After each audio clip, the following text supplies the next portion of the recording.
மறக்காம சர்ப்ரைஸ் பண்ணுங்க. Thank you. Hey guys, and welcome back.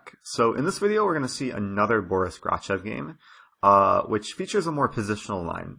And the line that we'll actually see is something that we saw earlier in the course. Hopefully it looks familiar. I'm not going to give too much commentary, as we have seen this before. And getting to this position, this was actually a previous tactic in the course.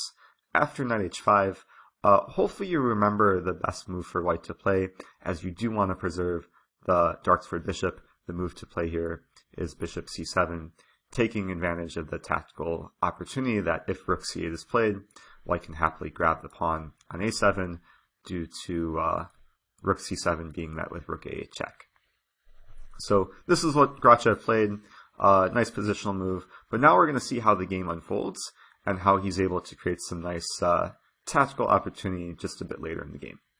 So going forward, a6, very common move from black, trying to diffuse a rook on the a file, but also try and slow down any potential push with b4 and b5. So white played h3, normal move to create a hiding place for the bishop on h2, also preparing the very simple fork with g4. And now we see a funny move for black, bishop to c2. Don't see this every day. After 10 moves, white has a bishop on c7, black has a bishop on c2. Bishop c2 is a logical move. It does gain tempo on the b pawn, forces white to play b4, also gets out of any sort of fork potential with g4. So black continues here, rook c8, bishop h2, e6. Next several moves were basic developing moves, bishop e2, hitting the knight with tempo, knight retreats to f6, knight f3, h6, kingside castle. So very quickly, white completes development, a bit quicker than black, and we will see how this favors white very soon. After pawn g5, white hits the bishop, bishop retreats, and now this move knight d2. And knight d2 is actually a very strong move in this position. It may seem a bit non-threatening, but it has a very clear idea that black overlooked in this game. So I want to show how the next move from black, even though it looked very natural, turned out to be just a very bad mistake. Black played this move, bishop g7. And this was a tactical moment, which at first glance it seemed like there's no tactical possibilities here. But if you start looking closer and start trying to identify weaknesses or targets in black's position, we can hopefully identify that this pawn on b7 is the major weakness. It's the only thing in black's position which is not defended, and it's not easy to defend. Because white has this bishop on h2, it acts as a very good kind of sniper in the position, controlling these two squares where the rook just can't move to. So with that in mind, all white needs to do is find a way to attack the pawn, and then white should be winning material. And the way to do that is with the very simple knight to b3. And amazingly enough, there's no way for black to prevent knight a5 and knight take b7, and white is just going up a pawn. So what happened in this game, black tried to create some complications in the center, which did not at all work out. So I'll go ahead and show the next few moves. But already at this point, white is basically cruising to victory, because after b7 is lost, a6 will also become a very weak pawn. So white goes ahead here, plays knight a5, then after e5, white basically just ignores black's play in the center, takes on b7, and now we see not only is a6 weak, but this d6 square incredibly weak. And the final tactic of the game, after e take d4, white is happy to take on e4, and then after d take e4, go for the fork, knight d6 check, king e7, take on c8 with check, rook takes c8, and then after bishop take a6, black just resigned in this position. White clearly keeping the initiative, hitting the rook, ready to take on d4 next move, and white is up the exchange and just easy position to win. So I thought this was a great example of how especially the bishop on h2 can play such a useful role in the position, and how it's somewhat unexpected that this pawn on b7 is just such a weak point for black. So I do want to go back and show one additional line I would like to show what would happen if black doesn't play bishop g7, because there is some additional plan that black has in store. Rather than play bishop g7, black can go for this maneuver bishop e7, bishop d8, and aim to perhaps discourage the knight from coming to a5.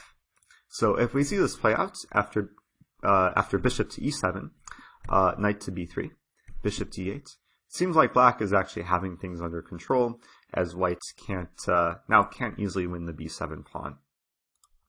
Now, the incredible thing here is that Stockfish comes up with a very unexpected move, and it's the type of move that really only a computer can basically crunch through and arrive at the right conclusion. But I thought it was really instructive. I was trying to make some logic out of it, as when I first saw the move suggested, I was really blown away, given that it doesn't seem like white can get away with it. But let me go ahead and show it. The move that Stockfish loves is pawn to b5, which looks like a pawn sacrifice. It's actually going to turn into a piece sacrifice. After any pawn takes on b5, white responds with knight take b5, and then after a take b5. Very strong move from white here, not to recapture on b5, but rather to play this move rook to a7. And after playing through many lines, I realized that white's compensation for the sacrifice piece is just massive. White is ready to win the b7 pawn, which can't be defended. Neither can the b5 pawn be defended, so white is now going to win 2 additional pawns, and then at least have 2 pawns for the piece. Meanwhile, black is almost paralyzed in this position, especially this knight on d7, having no great squares to go to, and it's about to be attacked twice if white can begin capturing the pawns. So I'll show, maybe I'll go ahead and show a couple lines here. Let's start with this move knight to b8, with the attempt to maneuver to c6.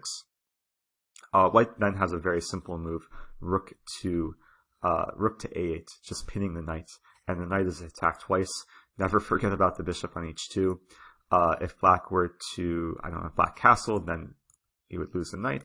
If black tries to defend with knight fd7, then there's bishop take b5, and we see the power of the pins. Both knights pinned in this position, and black is just bound to lose material, as rook take b8 is pretty much an unstoppable threat. So going back to this position, after rook a7 played, let's imagine black castles here. Potential move in the position. Then white can very simply play rook take b7. And the incredible thing is that this knight on d7 is about to be trapped, and there's almost no way to save the knight, as a lot of the key squares are controlled by white. And these are squares in black's territory. It goes to show the coordination of white's pieces, especially this bishop and the rook on b7, and soon to be the bishop coming to b5. So I don't even know what to show here. If we see a move like rook e8 attempting to go to f8, there's a very simple bishop take b5 with the pin, and black is going down pretty hard here. Any other move to look at? Let's say bishop to e7 with the plan of rook fd8. White can still take on b5, and then if we see rook ft8, white is happy to advance the c-pawn, just pawn c6, and now there's a nice skewer of the knight and the bishop, and white is winning more than enough material to win the game here. So going back, I thought this was just a cool moment to show, given that if black did find the correct plan, white had yet another amazing resource in this position with pawn b5. I'm not sure if Grachev would have been able to find that, as it is quite computer-like, but I thought it demonstrates just the power of white's position, how white can sacrifice a minor piece to get so much active play and more than enough compensation to win the game. So I hope you guys enjoyed that.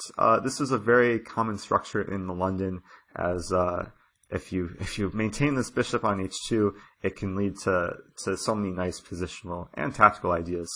So with that, I will see you guys in the next video. Thanks so much.